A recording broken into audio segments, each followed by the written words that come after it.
2018년 11월 25일 하나님께서 우리에게 주시는 말씀은 요한복음 6장 1절에서 15절입니다. 요한복음 6장 1절에서 15절.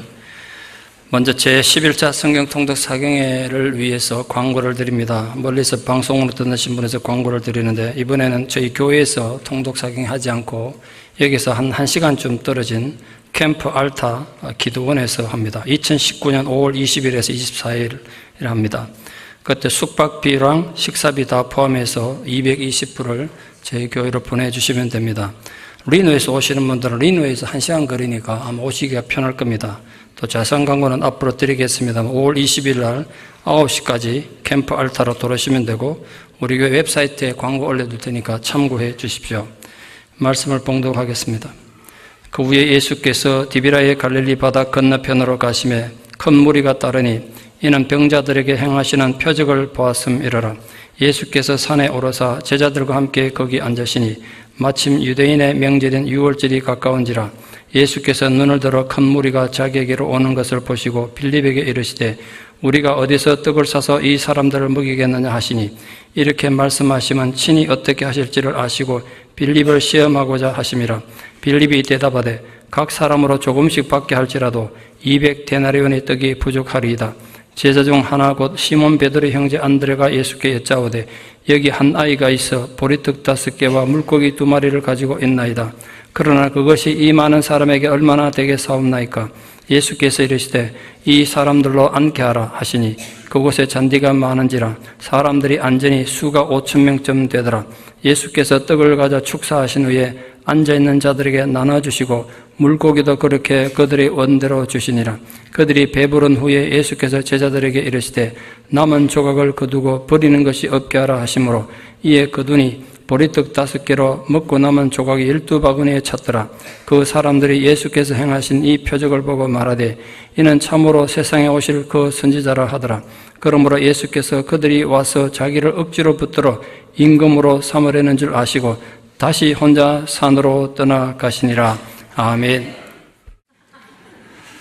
예배 전에 잠깐 네팔 선교 보고를 좀 드리겠습니다. 네팔 뉴 카버넌트 칼리지라고 한 5년 전에 저희 동기 목사님들이 이렇게 큰일이 될 줄 모르고 시작한 선교 사역을 잠깐 말씀드리겠습니다. 이 원래 동기는 되게 선교사님들 가가지고 뭐 교회 세우고 신학교 세우고 합니다만, 이거는 현지인들이 우리 지역에는 선교사님들이 오셔서 신학교 좀 세워달라 요청 때문에 가서 세우게 된 곳입니다. 좀 독특하죠. 현지인들이 와서 제발 좀 우리 살려달라 이런 요청 때문에 시작됐습니다. 현재 네팔은 인구가 약 3천만 명인데 힌두교가 86%고 불교가 6%, 회교가 3%인데 기독교가 한 3%쯤 됩니다. 현재 급성장 중에서 아주 선교가 급한 상황입니다. 설립 목적을 좀 말씀드리면, 수도 카트만두에만, 어느 나라나 그렇습니다만 수도는 일단 경제적으로 좀 풍요롭고 살기가 편하니까 대개 선교사님들 그쪽으로 다 모이세요. 사실 선교가 필요 없는 곳인데 거기는 신학교가 30개쯤 모여 있어요. 카트만두에는. 근데 우리가 세운 이 이타레라는 곳은 수도에서 동남쪽으로 520km 떨어지는데 버스로 14시간이나 가야 돼요. 그리고 그쪽에 주로 교회가 거기에 다 모여 있는데 신학교 갈 수가 없어요. 아시다시피 네팔이 우리 미국처럼 교통이 뭐 잘 된 데도 아니고, 그 네팔 전체 4분의 1 면적을 차지하는데 유일한 지방 신학교가 되겠습니다. 사역 내용을 좀 말씀드리면, 청년들을 복음화 시켜서 정규 신학교로 해서 5년제로 해서 1년은 이제 교회 가서 훈련받고 4년은 신학을 배워서 목회자로 양성하는 중입니다. 거기에 좀 공부 잘하는 애들은 한국으로 유학도 보내고 저희가 다 유학비까지 다 대줍니다만 현재 80명쯤 공부하고 있습니다. 저는 장학금을 지급하기 때문에 돈이 끝없이 들어갑니다. 먹는 거, 자는 거, 책값 뭐 다 대줘야 되니까 우리가. 특히 여기 목회자들 훈련이 필요한데요. 산속에 작은 교회가 2,000개나 퍼져 있어요, 거기. 그런데 문제는 이곳에 복음을 첨전하던 단체가 미국의 침례교였는데, 이 침례교에서 오신 분도 또 있으시겠습니다. 침례교는 신학교를 안 가도 목사인 제가 저 집사는 목사하면 좋겠다. 그럼 내가 불러다가 목양실에서 안수하면 그냥 목사 되는 거예요. 그러니까 목사 된 분도 많으세요. 제가 아는 분 중에. 이 지역이 다 그렇게 목사가 되다 보니까 신학교 문턱도 가보지 못한 사람이 목사인 거예요. 그러니까 무슨 양육이 제대로 되겠습니까? 이 사람을 데려다가 이제 거꾸로 이제 목사 받은 사람을 교육을 다시 시키는 겁니다. 그 3년 해서 6계제로 1년 일주일씩 이렇게 집중 수업 하루 종일 수업하는 걸로 해서 이제 합니다. 제가 이제 내년 4월에 그 강의하러 지금 가야 되는 겁니다. 다 오기 힘드니까 7곳에 한 250명 목사님들을 훈련하고 있습니다. 교수님이 전임이 5분이고 시간강사 8분, 이 월급도 다 줘야 돼, 제가. 네팔인 10명이고 인도인 2명이고 미국인 1분입니다. 이제까지는 제가 교회 얘기도 안 하고 개인적으로 이렇게 하는데 더 이상 이제 내 개인 능력을 넘어서서 교회와 여러분들의 좀 도움이 필요합니다. 모든 수업을 영어로 합니다. 그래서 여기 나온 신학생들은 신학적인 학문뿐 아니라 어디 가서도 영어로 능통하게 대화할 수 있도록 그런 인재로 이렇게 키워냅니다. 나중에 네팔에 중요한 사회적 인재가 되라고 이렇게 훈련합니다. 전 학년이 장학금 직업과 기숙사 생활을 하기 때문에 거기도 재정이 많이 필요하죠. 또 여기 방과 무료 어린이 교실을 하는데 여기 남자들은 다 외국으로 도시로 일하러 가고 있고 어머니는 먹고 살기 힘들기 때문에 아이들을 돌볼 사람이 필요해요. 그래서 지금 더 많이 해야 되는데 여력이 없이 못하고 있는데 빈민촌 두 곳에서 80명 아이들 데리고 무료 어린이 교실을 하고 있습니다. 재학생 및 졸업생들을 교회 개척 및 건축 후원하는데 지금까지 5개 교회를 개척했고 3개 교회는 지금 개척 중에 있습니다. 아시다시피 네팔은 굉장히 가난한 나라고 지진도 많이 나는 나라 아니겠습니까? 그래서 재난 구호도 어쩔 수 없이 많이 하게 됩니다. 신학교 학문제 방향성을 좀 말씀드리면 그렇다고 미국에도 많은 군소신학교 별 의미도 없는 그런 신학교가 아니라는 걸 보여주기 위해서 국제신학교협의회 정식 회원으로 가입되어 있고 한국 내 유수의 신학대학교와 또 여러 대학교와 교류협약에서 교수님들이 오셔서 강의도 하고 학생들도 보내고 하고 있습니다. 우리가 계속해서 도와줄 수는 없기 때문에 언젠가는 이들이 자립하게 하기 위해 가지고 땅을 사가지고 농사 지어서 거기서는 농작물로 자립하는 프로젝트를 이제 올 3월에 시작했습니다. 몇 년이 걸리겠죠. 농작물을 또 양계 이런 걸 하게 하고 있습니다. 지금 신학교 건물 한 채를 빌려서 사용하고 있는데 신학교를 건축했는데 현재 재정이 부족해서 공사 중에 지금 중단되어 있습니다. 내년에 4월에 가면 뭔가를 들고 가야 되는데 지금 고민이 많습니다, 제가. 학교 부지가 2,200평이면 우리 지금 일성역 여기 딱 한 2,200평쯤 됩니다. 전체가. 그 이만한 땅을 사가지고 거기다가 지금 3층 건물로 700평에 또 예배실 100평 짓고 있습니다. 앞으로 비전은 지금 못하고 있지만 가능하다면 초중고 대학교까지 미션 스쿨을 세워서 아이들이 자랄 때부터 신앙교육하는 첫 번째 목표가 있고 두 번째는 네팔 복음화뿐 아니라 이 지도 보시면 인도와 미얀마 붙어 있습니다. 그래서 이 네팔의 동부 지역은 같은 몽골리안 쪽이에요. 말도 같고 문화도 같아요. 그 사람들 성격이 좋은 데라 거기 목표를 두고 있습니다. 현지 목회자 및 졸업생들 교회 자립화 정책과 훈련을 준비하고 있습니다. 지도 보시면 수도 카트만두에서 동쪽으로 14시간 거리진 이탈이란 지역입니다. 그 네팔은 교통이 불편하잖아요. 산길로 계속 올라갑니다. 14시간. 개교 1주년 감사 예배 드리는 장면입니다. 나무 건물 빌려서 허름하게 여러분 초라하게 보여도 신학교 이렇게 시작됐습니다. 이제 개교 5주년 이렇게 확장이 돼서 많은 분들이 오셔서 감사 예배 때 학생들이 예배 드리고 예배 후에 식사합니다. 제가 내년에 강의하러 가면 강사비 받는 게 아니라 이 신학생들 목회자들 밥까지 먹여가면서 또 잠자리도 건물은 돼 있지만 이 매트리스 이런 걸 다 돈 주고 빌려가야 되니까 잠자리까지 제가 해결하고 가야 강의를 할 수 있습니다. 좀 많은 기도해 주십시오. 제 신학교 동기시고 서울대 나오셔가지고 목회도 하시면서 한국에서 유수 신학교 강사하시던 강의하시던 우리 권성희 목사님이 총장으로 수고해 주시고 계시고 또 이 네팔인 부학장이신 닥터 사라다 목사님이 번역하고 계십니다. 예배 중인 모습이고요. 재학생들이 감사 찬양하는 장면입니다. 졸업생 1차 졸업생인데요. 졸업생 일동입니다. 우리 장로의 신학대학 저희 모교인데요. 은사 되시는 제 조직 신학을 배운 이분한테 김명용 총장님도 가셔가지고 선교도 해주시고 또 교육도 해주셨습니다.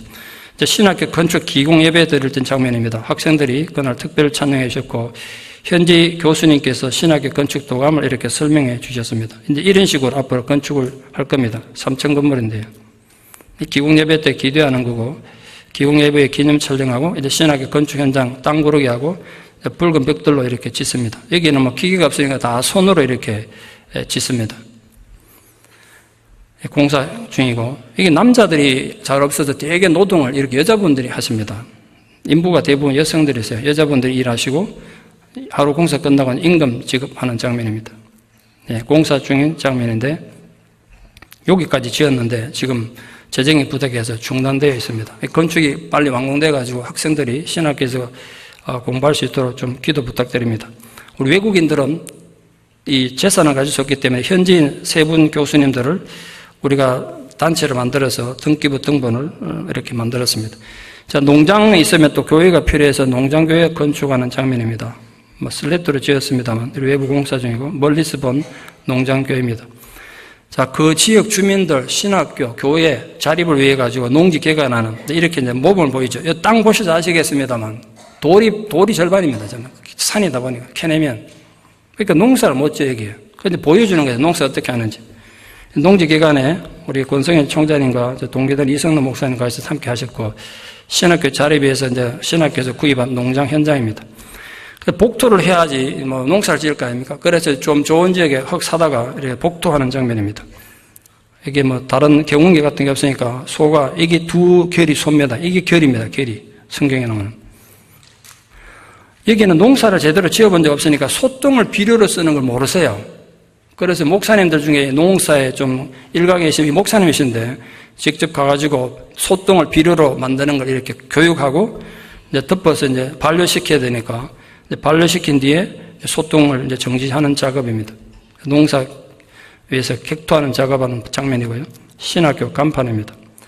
러브 네팔이라고 한국에 있는 제 동기 목사님들이 이제 신학교를 지었는데 돈이 지금 처음에는 한 7억 생각했는데 지금 7억 들어간데도 공사가 주장되는 겁니다.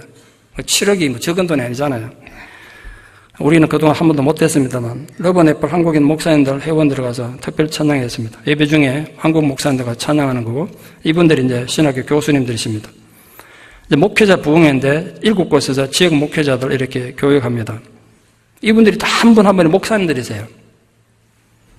이분들이 우리 옛날에 그 뜨거웠던 신앙처럼 이렇게 뜨겁게 통성기도 하고 하세요. 지금도. 저도 이제 가면 강의할 건데 이렇게 식사 시간입니다. 교회들이 이번에 지진으로 많이 무너졌어요. 보시다시피 이게 참 허술한 창고처럼 보입니다만 그들에게 너무 소중한 교회입니다. 교회 세우고 기념 촬영이고. 이제 방과후 학교입니다. 애들이 그냥 방치되어 있으니까 돌봄이 절실히 필요해요. 일단 먹여야 되고요. 이렇게 가르치고 합니다. 공부를 하면서. 부모님들 너무 좋아하죠. 자기들 없는데 교회가 해주니까, 애들 돌봐주니까. 방과후 학교 야외활동입니다.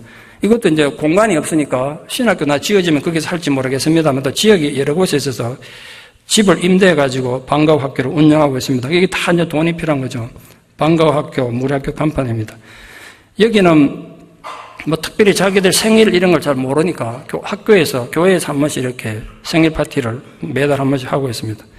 좀 고학년들 방과후 학교 수업 전경이고 이 아이들 눈망울 한번 보세요. 그 가난한 나라인데 여기 희망이 보이지 않습니까? 이 초롱초롱한 눈망울에 아이들이 모여가지고 예배드리기 전에 준비하는 장면입니다. 네. 여기 뭐 TV도 없고 제대로 된 뭐 극장 같은 문화시설이 없으니까 이 교회에서 성탄절 발표 이런 게 온 마을에 잔치고 구경거리인 거죠. 우리 옛날에 어릴 때 그랬지 않습니까? 그렇처럼 이렇게 온 마을 주민들이 어른들이 대부분 보셨지만 남자가 잘 없어요. 이분들은 목회자들입니다. 남자분들. 또 이번에 2년 전에 엄청난 지진이 있지 않습니까? 진도 8.2에 엄청난 피해를 아직도 복구가 뭐 거의 안 되고 있습니다. 그럼 교회들도 많이 무너졌는데요. 지진은 무너진 교회를 지금 세우는 중입니다. 여러분 또 창고처럼 보입니다만 대주리처럼 보이지만 이게 그들에게 너무 소중한 교회입니다. 이렇게 세웠습니다. 신학교 찬양팀 예배 전에 기도하는 장면이고 졸업식에 졸업생들 감사 찬양입니다. 졸업식 교수와 내빈 입장이고 이게 우수 학생들을 시상도 하고 한국에 지금 유학과 정신대 와서 이제 MDB 그 다음 과정, 석사, 박사 과정, 이 교수를 키우려는 거예요, 애들. 그래서 지난번에 갖다 집회하고 받은 사례를 학생 만나서 몽땅 주고 왔는데요. 이거 쓰라고. 뭐 그 학교에서 돈 주는 거 아니니까 장학금, 또 식당비 뭐 이런 거 다 대줘야 돼, 우리가. 졸업식에 재학생들이 이렇게 찬양 율동을 하는 장면입니다. 거기 이제 지역 목회자들과 성도님들, 신학생들입니다. 졸업식 때. 그 졸업식에서 교수들이, 목회자들이 특별 찬양한 거고, 앞줄은 교수님들이고, 뒤에 졸업생들입니다. 이제 졸업생들 입장하는 장면이고, 이제 지진 후에 임시 거주를 해서 천막을 치고 있습니다. 예, 지금 여기 네팔도 겨울 되면 굉장히 춥거든요. 걱정입니다. 지진 구호 활동을 신학교에서 했는데, 이제 제일 필요한 게 약품, 의복, 식량입니다. 이 지진 구호에서 갔던 마을에 아이들이 이렇게 들꽃을 꺾어가지고 권 총장이 환영하고 있습니다. 아이들이 우리 팀이 갔다고 이렇게 줄 서가지고 환영하는 장면입니다. 이 산이니까 뭐 차가 갈 수도 없고 해서 이렇게 학생들이 이고 지고 물품 지고 가고 있습니다. 구호품 들고 가는 겁니다. 지진 현장입니다.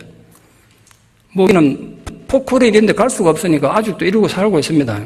빨리 해결이 돼야 될 텐데 이재민들에게 식량을 이렇게 제공한 장면이고 지진 현장이고요. 임시거처입니다.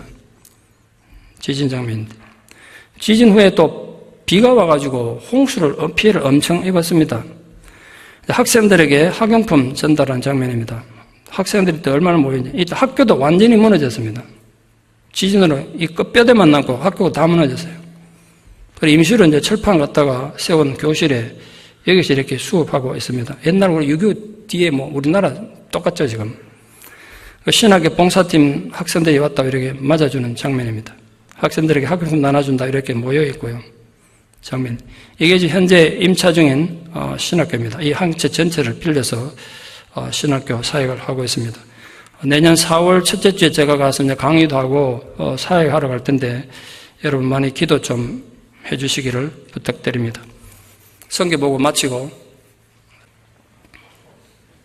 500년 춘추 전국시대의 혼란을 끝내고 기원전 221년에 최초로 중국을 통일한 건 진나라 31대 왕이었던 장량왕이었습니다. 최초의 황제라는 뜻으로 역사는 그를 진시황제, 진나라의 최초의 황제라는 뜻입니다. 그렇게 불리죠. 진시황제는 북방 흉노족들의 침입을 막고 자기 왕국을 1000대 이르게 하겠다. 꿈도 컸죠. 1000대 이르게 하겠다고 만리장성을 쌓습니다. 그러나 불로장생을 꿈꾸던 진시황제는 황제되고 불과 10년 만에 죽고 말았고 1000대를 꿈꾸던 진나라는 시황제 죽고 불과 3년 6개월 만에 기원전 206년에 흉노족이 아니라 간신들과 네이버의 반란에 의해서 험하게 멸망하고 말았습니다. 진시황제가 진나라 제국을 세우고 멸망하기까지 딱 걸린 시간 15년입니다. 15년 나라 지키겠다고 만리장성을 쌓았다. 얼마나 웃기는 일입니까? 로마는 더 이상 정복할 나라가 없을 만큼 세계를 제패해서 역사에 팍스 로마나라는 유명한 말을 남길 정도로 큰 나라를 이루었습니다. 근데 그 위대했던 로마 제국이 왜 멸망했는가? 이게 역사학자들의 아직도 결정 내리지 못하는 난제 중에 난제입니다. 크게 대두되는 로마 멸망의 3가지 원인이 있습니다. 첫째, 목욕탕이 너무 발달했다는 점. 목욕탕이 발달해도 왜 나라가 망하느냐? 이런 생각이 드시죠? 여러분, 남자들은 몸이 차가워야 생식 기능이 발달되는데 매일 하고 간 날 목욕탕에 앉았으니 자식을 낳지 못했습니다. 그게 심각한 문제를 가져왔습니다. 두 번째는 납 중독이었습니다. 그때는 납으로 관을 만들기가 쉬우니까 물을 집에 가져오느라고 그래서 그게 나비로 중독돼가지고 심각한 장애를 겪게 됩니다. 세 번째가 극단적인 성적 타락입니다. 역사학자들이 이 3가지를 원을 들어요.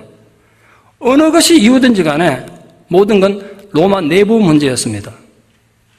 에드원이 기권이 있었던 유명한 로마 제국 흥망사라는 책의 결론은 한마디로 요약하면 이겁니다. 로마는 내부로부터 무너지고 있었다. 그게 그 책의 주제란 말이에요. 천하를 통일하고 만리장성을 쌓은 제국만이 그렇게 험하게 무너진 거 아닙니다. 우리 신앙도 마찬가지예요. 가장 무서운 적은 바깥에 있는 게 아니라 우리 안에 있는 거예요. 우리 오늘 본문에서 그 무섭고도 심각한 사실을 대면하게 될 것입니다. 너무나 유명한, 사실은 더 이상 설교할 필요도 없는 500여 기적은 사복음서 모두 나오는 유일한 기적입니다. 그런 앞에 세 복음서와 오늘 본문은 상당한 차이가 있습니다. 익히 너무 잘 아는 사건이지만 그 현장으로 다시 들어가서 의미를 살펴보고 이 시대를 사는 우리들의 신앙을 다시 한번 점검하는 시간 되기를 바랍니다. 첫 번째로 우리가 몰려든 군중들에게 눈을 돌릴 필요가 있습니다. 군중들이 예수님에게 몰려온 이유는 예전에 행했던 이적들 때문이었습니다. 엄청난 사람이 몰려들었습니다. 성인 남자만 5,000명이었단 말은 5,000개의 가정이 몰려들었다는 뜻이에요. 그 안에 자식들까지 하면 얼마나 되는지 모르죠. 몇만 명이 될 수도 있는 거예요. 때는 유월절 직전했기 때문에 평소보다 많은 사람이 몰려들었을 것입니다. 예수님 전생에 가장 인기 절정의 시기였던 거죠. 아시다시피 유월절은 유대인들에게 굉장히 중요한 절기입니다. 일반적으로 유월절이면 예루살렘에 가 있어야 돼요. 거기 제사드리러 가야 된단 말이에요. 근데 지금 군중들이 갈릴리 변방의 베세다 평야에 모여든 것은 그들이 어쨌든 여러 가지 사정에 의해서 뭐 돈이 없었든지 건강이 안 좋았든지 제사들, 유월절 제사드리러 예루살렘에 갈 수 없었던 소외되고 불쌍한 자들이었음을 보여주는 거예요. 근데 예수님은 그 불쌍한 무리들을 보시고 동정심이 불타듯이 일어났습니다. 그래서 예수님은 그들을 위해서 뭔가 하기를 작정하셨어요. 그래서 제자 빌립에게 물었습니다. 왜 빌립에게 물었냐면 빌립이 이 오늘 지역의 배경이 베스다인데 이 베스다 출신이었기 때문에 이 지역에 대해서 누구보다 잘 알고 있었죠. 그래서 그에게 이 사람들 먹이려면 어디서 음식을 구할 수 있겠느냐 그렇게 물은 거예요. 그럼 구체적으로 예수님께서 빌립에게 질문하신 이유가 뭘까요? 오늘 본문을 보면 예수님께서 이 문제를 어떻게 해결하실지 다 알고 계셨대요. 왜 물으세요? 그냥 예수님 계획이 있으면 그냥 하시면 될 텐데 왜 물으셨나? 사실은 빌립 한 사람에게 물은 게 아니라 제자들 전부에게 질문한 거죠. 너희들에게 이제는 믿음이 있느냐? 그 제자들을 테스트하신 거예요. 예수님께서 빌립에게서 기대했던 믿음의 대답은 무엇이었을까요? 여러분이 만약 빌립이라면 예수님 질문에 어떻게 대답하시겠습니까? 물로 포도주를 만드시고 38년 된 병자를 단숨에 일으켜서 걷게 하시고 죽어가는 왕의 신 아들은 가지도 않고 멀리서 그냥 말씀 한마디로 낫게 하시는 주님의 능력이라면 이 군중들을 먹이는 문제도 해결할 수 있음을 내가 믿습니다. 해결책은 주님께 있습니다. 이 빌립에게서 원했던 대답이 그거 아니었겠습니까? 예수님이 빌립 보고 이 많은 군중을 먹일 해법을 연구해라 이러진 않았지 않습니까? 그러나 빌립은 아주 합리적인 삶이었습니다. 자기가 들은 말씀이 모순이 없어야 되고 과학적으로 이해가 돼야 믿는 사람이었어요. 계산도 아주 빠른 사람이었습니다. 내 계산에 맞아야 신앙하는 이기적인 사람이었습니다. 그 짧은 시간에 무리수를 대충 보고 계산을 다 끝냈어요. 그 짧은 시간에. 그리고 아주 부정적으로 이렇게 대답했습니다. 조금씩만 먹여도 200데나리의 빵도 부족할 것입니다. 한 데나리오는 노동자 한 사람 하루 품삯이었으니까 200데나리오면 일주일에 6일 일한다 치면 8개월에 해당되는 임금이에요. 적지 않은 돈이죠.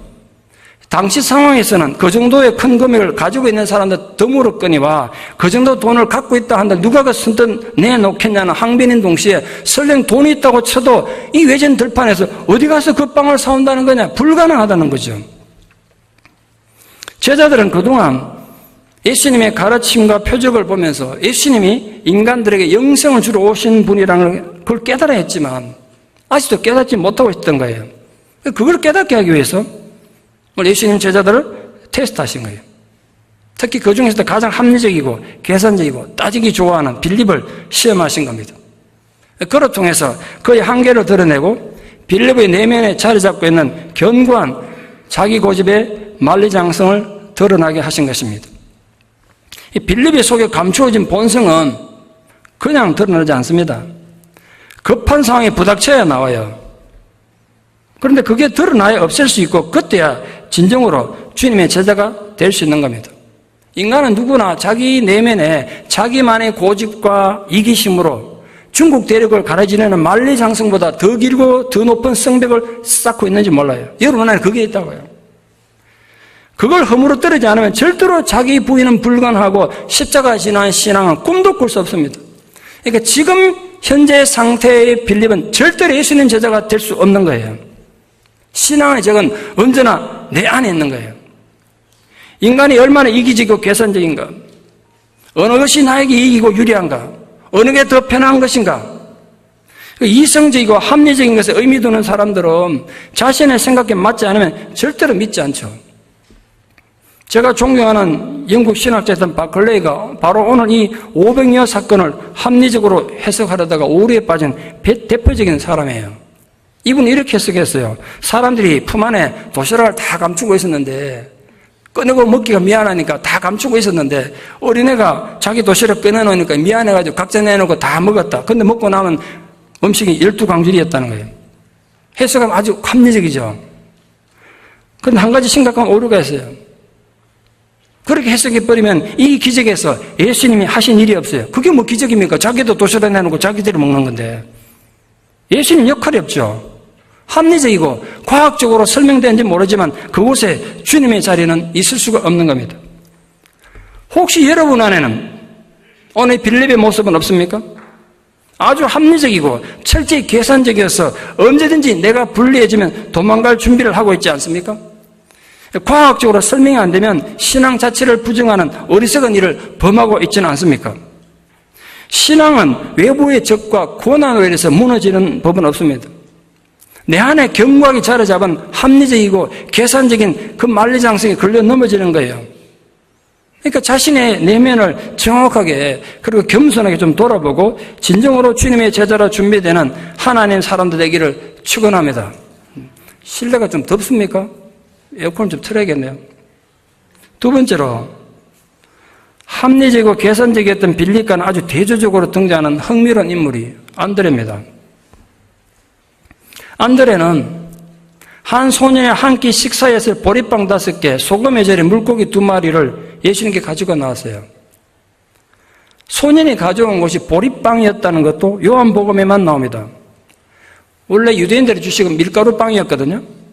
보리빵은 가난한 자들이 한 값싼 빵이에요. 그러니까 이 아이 소년의 집안의 형편이 좋지 못했던 것 같아요.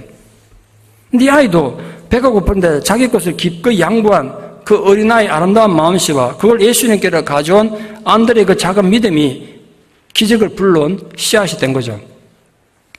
그런 면에서 안드레는 빌립이나 다른 제자들과 비교해서 적극적이고 긍정적인 신앙의 사람이었습니다. 안드레는 하나의 초라한 도시락을 받아들고 빌립처럼 계산하지 않았어요. 안드레인들 모르겠습니까? 물고기 2마리, 이 보리빵 5개 가지고 이 많은 무리의 식량으로는 턱없이 부족하다는 걸 모를 리가 있겠습니까? 그러나 그는 포기하지 않았어요. 내 생각과 내 경험으로 불가능한 일이라는 편견으로 미리 포기하는 건 그 인간의 본능인데 안드레는 그런 상황에서 그 초라한 걸 가지고 주님께로 나온 거예요. 어찌 보면 아주 비합리적이고 무모해 보이지만 안드레의 이 믿음의 행동이 결국은 큰 기적을 낳는 동기가 된 겁니다. 여러분 갈멜산에서 3년 6개월간 긴 가뭄 끝에 엘리야가 기도할 때 7번이나 기도했는데 동쪽급 수평선에서 손바닥만한 구름 하나 일어나는 걸 보고 하나님 비를 주시겠구나 믿었어요. 믿으면 그런 힘이 있단 말이에요. 아직 가능성은 안 보이지만 손바닥만한 구름 하나 보고 하나님 비를 주시겠구나 믿는 게 힘이라고요. 빌립은 도저히 가망 없습니다. 어떻게 해볼 방법이 없습니다. 그렇게 말했습니다. 근데 안드레는 내가 할 수 있는 일은 아주 작은 일이지만 이것이 저의 최선입니다. 그러나 나머지는 주님이 하실 수 있습니다. 주님이 해결할 것을 믿습니다. 그렇게 말한 사람이에요. 비록 안드레가 소년의 도시락을 예수님께 가져올 때 그 결과에 대해서 전혀 몰랐을 거예요. 이게 무슨 일을 일어날지 어떻게 알았겠어요, 안드레가? 알고 갖고 왔겠습니까?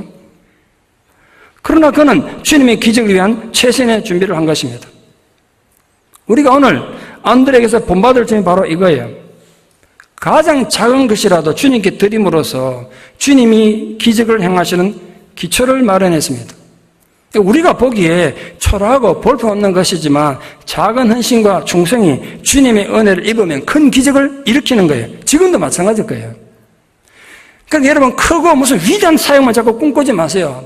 주님에게는 크고 작은 거 의미가 없어요. 똑같은 거예요. 아무리 작고 사소한 사역이라도 내가 진심으로 충성하고 순종하면 우리의 작은 그 헌신이 지금도 기적을 불러일으키는 줄 믿습니다. 어차피 인생이라는 게 내 힘과 내 계획대로 되는 거 아니지 않습니까? 주님이 도와주셔야 돼요. 작고 보잘것없는 여러분의 삶이라도 안드레의 마음을 가슴에 품고 주님을 위해서 희생하고 헌신하는 기적의 사람들 되기를 진심으로 축원합니다. 세 번째가 심각한 건데요. 오늘 무리의 반응을 좀 심각하게 우리 봐야 합니다. 이 베세다 들판의 500여 기적에 군중들이 충격받은 건 당연하죠. 얼마나 놀랐겠어요. 그런데 그들의 반응이 어떻게 나타났습니까? 그들은 그 기적이 무엇을 의미하는지, 그 가치와 의미가 뭔지 전혀 생각하지도 않고 오직 자신들의 욕심에만 사로잡혔어요. 여러분 잘 들어보십시오.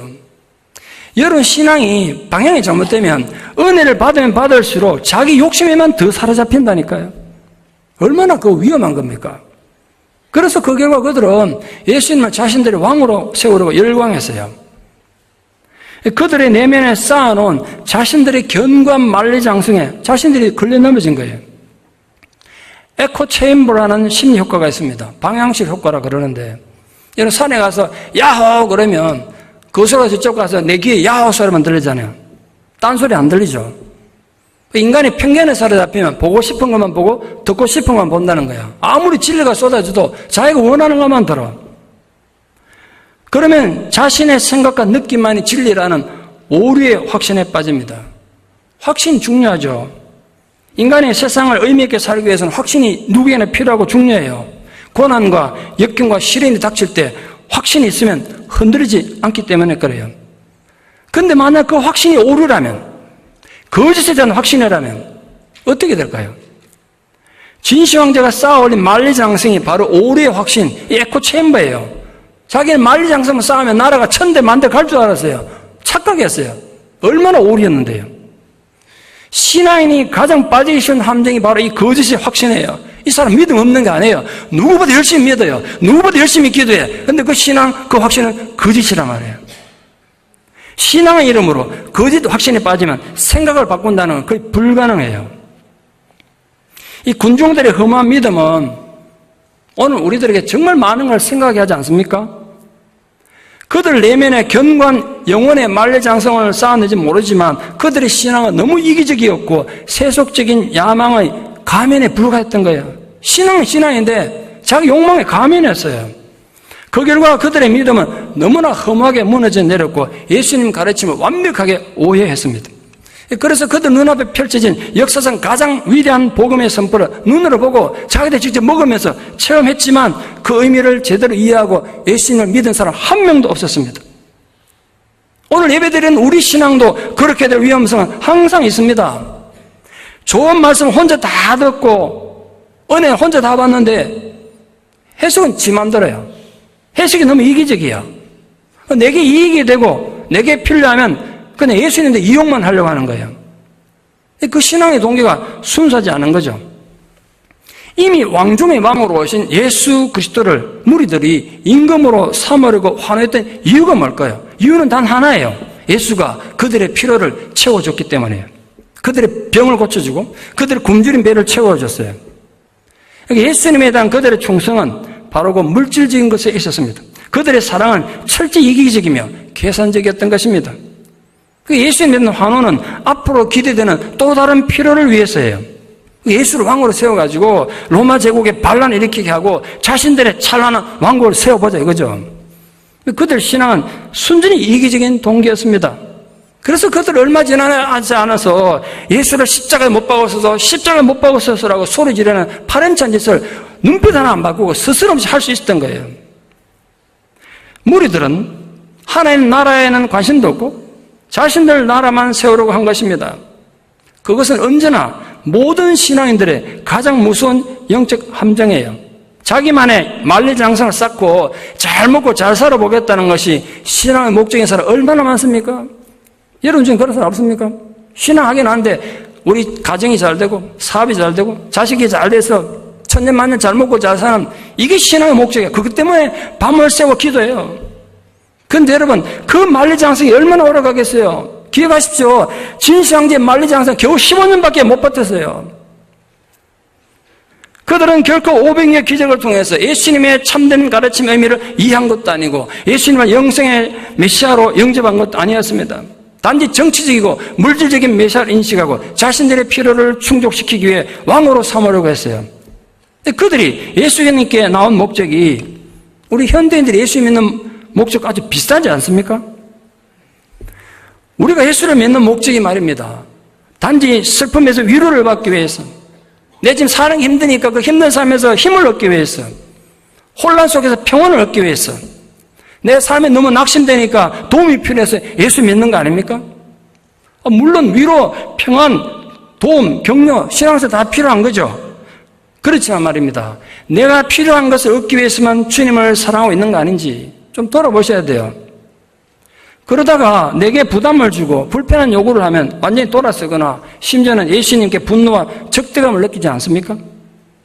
그분이 나에게서 희생을 요구하고 수고와 헌신을 요구하면 언제든지 떠날 준비가 된 자들 아니냐 말이에요. 자기 감정을 부정하고 십자가를 져야 된다 그러면 예수하고는 아무런 상관없는 사람처럼 행동하는 자들은 아닙니다. 우리가 예수 그리스도에게 간구할 때 자신만의 계획이나 생각을 가지고 기도하는 건 아닙니까? 아니면 그분의 뜻과 계획을 받아들이고 순종하기 위해서 간구하겠습니까? 우리 기도는 주님, 내가 지금 이런 일을 하고 싶은데 그 일을 할 수 있는 힘을 주시옵소서 이렇게 기도합니까? 아니면 주님께서 나에게 행하기를 원하시는 주님의 그 일을 행할 수 있는 힘을 주시옵소서 그렇게 기도하십니까?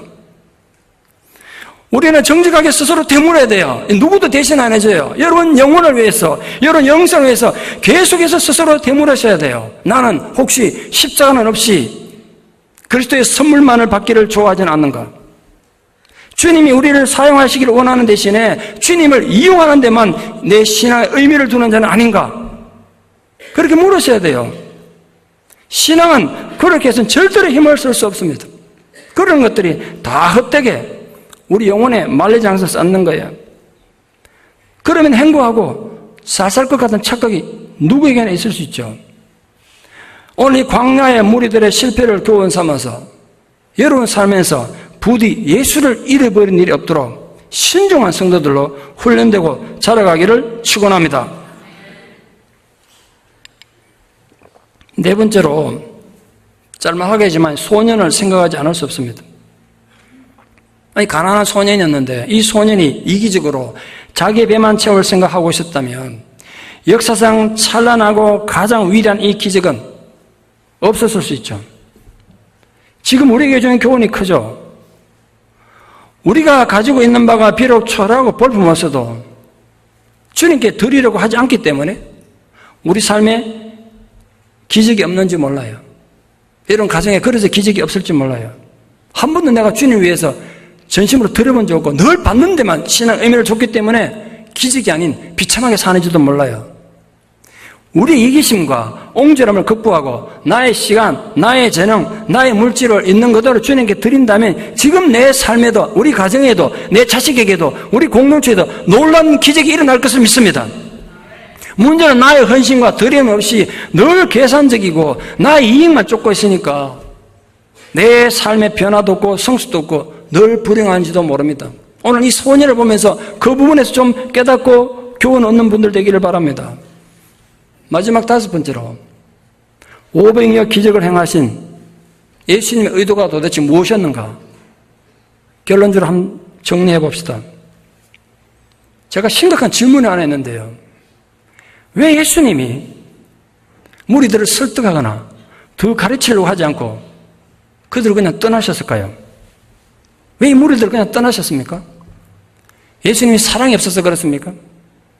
예수님이 냉정하셔서 그렇습니까? 그건 아니지 않습니까? 예수님도 아셨던 거예요. 인간이 거짓 확신에 빠지면 어떻게 되는지 너무나 잘 아셨어요. 아마도 가룟 유다를 포기할 때 그런 마음이 안 했을까? 그렇게 유추해 봅니다. 예수님이 가룟 유다를 미워해서 그를 버린 게 아니잖아요.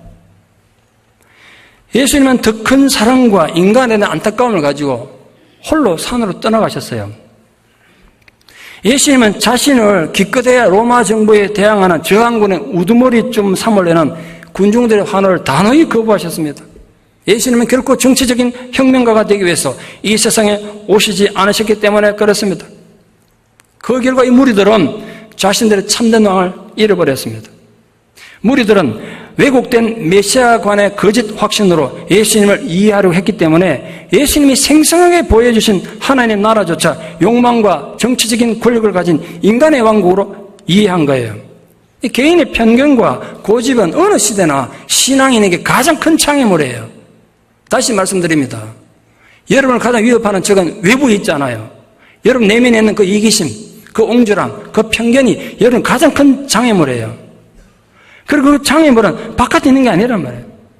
인간의 마음과 정신에 어리석게 쌓아 올린 영혼의 만리장성인 거예요. 500의 기적은 결코 단순히 인간의 경제 문제, 먹고 사는 문제를 해결하시기 위한 절대로 아니라고 생각합니다. 예수님께서 공생의 사역을 시작하시기 전에 40일 금식기도 하셨고 얼마나 배가 고프셨겠어요. 몹시 줄인지라 이렇게 됐는데 그때 사단에 의해서 시험을 받지 않습니까? 그때 첫 번째 시험이 뭔지 아시죠?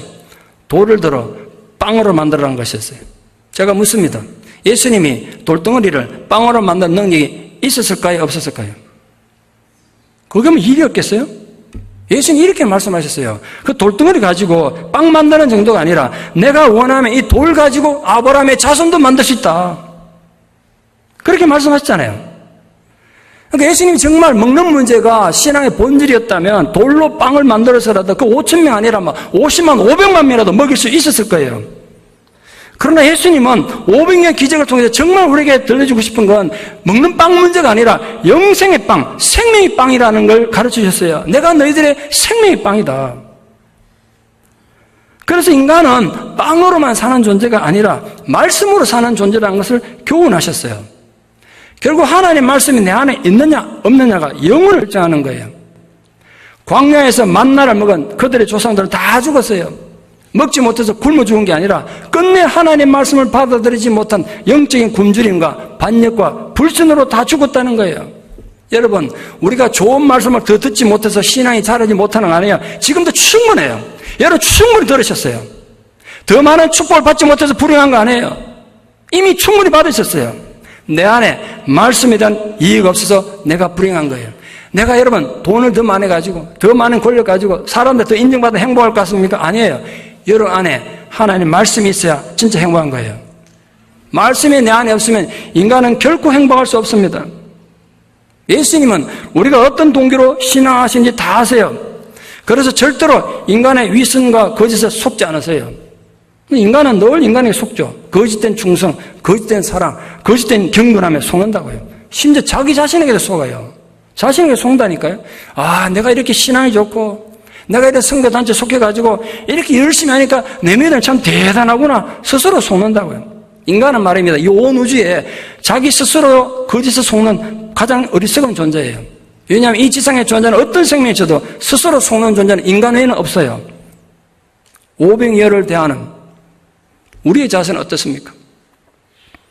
기독교라는 종교가 현실의 삶의 고통에는 아무 관심도 없고 오로지 먼 허공만 쳐다보는 공상의 종교든지 아니면 죽고 나서 가는 천국만 가르치고 바라보는 해피의 종교, 피안의 종교입니까? 그렇지 않다는 것이 오병이어 기적의 초점입니다. 예수님은 분명히 우리 굶주림에 관심을 가지고 계세요. 제자들 중 어느 누구도 관심을 두지 않았지만 예수님은 굶주린 군중들을 불쌍히 여기셔서 먼저 그들의 먹거리를 걱정하셨어요. 부탁받은 게 아니에요. 예수님 보시고 불쌍히 여기신 거예요. 거기에 기독교 복음의 현실적 실천성이 있습니다. 그러나 그 군중들이 보여준 극단의 태도를 보시고 예수님 떠나가셨어요. 기독교가 단지 현실 삶의 문제에만 관심을 두는 종교가 아니라는 걸 그렇게 몸으로 보여주신 거예요. 아, 너희들이 잘못 생각하는구나. 만약 기독교가 지금도 여러분에게 필요한 그 인간의 욕구를 해결하는 데만 의미를 두는 종교라면 그 어떤 것보다 탐욕스러운 종교가 될 거예요. 왠지 아십니까? 인간의 탐욕은 끝이 없기 때문에 그래요. 어느 정도 채워야 그 탐욕이 만족하겠어요. 인간은 본능적으로 자기 필요에만 매달리게 되어 있어요. 어느 정도 하면 만족하시겠습니까? 여러분 어느 정도 돈이 있으면 만족할 것 같습니까? 어느 정도 건강하면 만족하시겠어요? 끝이 없어요. 인간의 탐욕은. 그것을 초월하는 것이 결국은 예수님 가르침이고 본질의 핵심이에요. 그걸 초월하라는 거예요. 예수님은. 그래서 예수님은 초연히 자신을 왕으로 추대하려는 그 군중들의 환호를 뒤로하고 홀로 산으로 떠나신 거예요. 문제는 제자들입니다. 예수님 제자들은 떠나지 않으셨잖아요. 빌립과 안드레. 그게 우리 신앙의 갈림길입니다. 빌립은 철저히 계산적이었고 현실적이며 합리적인 사고의 신앙인이었습니다. 반면에 안드레는 말도 안 되는 초라한 것을 가지고 주님 앞에 나갔던 신앙인이에요. 자신이 가진 것이 그 큰 무리에 아무 소용없다는 걸 안드레는 몰랐겠어요. 본인은 너무 잘 알았어요. 이렇게 많은 군중 앞에 이 도시락 하나가 무슨 의미가 있겠는가 알았어요. 그러나 미리 포기하지 않고 절망하지 않고 그 보잘것없는 거 가지고 웃음거리가 될 것도 개의치 않고 주님께 나갔어요. 옆에 있는 제자들이 얼마나 비웃었겠어요. 아니 이 사람은 지금 장난하냐? 사람이 얼마나 많은데 겨우 도시락 하나 들고 와가지고 누구 코에 부치러 가져왔나? 그런 비웃음 들을 수 있지 않겠어요? 그러나 예수님은 안드레의 그 자세를 기꺼이 받아주셨고 축복하셨어요. 이론을 아는 거 아무 소용없습니다. 오병이의 기적 모르는 사람 어디 있습니까? 교회 안 다니는 사람 다 아는데. 그런데 묻습니다. 여러분은 어느 쪽입니까? 여러분 어느 쪽이냐 말이에요. 미리 다 계산해보고 가능성이 있어야 하나님을 믿습니까? 그런 믿음을 가진 자들입니까? 그래서 늘 가장 안전하고 가장 편하고 내가 손해보지 않는 길로만 다니는 자들입니까? 팔짱 끼고 구경이나 하다가 책임질 일이 있으면 언제든지 도망갈 궁리만 하는 비겁한 종견들입니까? 아니면 기꺼이 죽으면 죽으리란 책임감을 가지고 변치 않는 충성을 다하는 하나님 사람들입니까? 신앙도 기적도 항상 작은 가능성에서 시작합니다. 주님은 우리 동기를 너무나 중요하게 보세요. 주님은 작은 헌신을 중요하게 생각하십니다. 여러분 착각하지 마십시오. 교회는 인격을 다 갖추고 모든 것이 훈련된 완벽한 사람들의 모임이 절대로 아니라 그랬지 않습니까? 역사 속에 그런 교회는 존재하지 않았고 인류 종말 올 때까지 그런 교회는 존재하지 않을 것입니다. 5,000명 넘는 군중 앞에서 작은 도시락 하나밖에 가지지 못한 소년의 그 초라한 모습, 그게 교회의 현 주소예요. 그러나 그 작은 헌신과 충성을 주님께 드리면 기적이 일어나는 것이고 우리 삶에 놀라운 축복이 임하는 것입니다.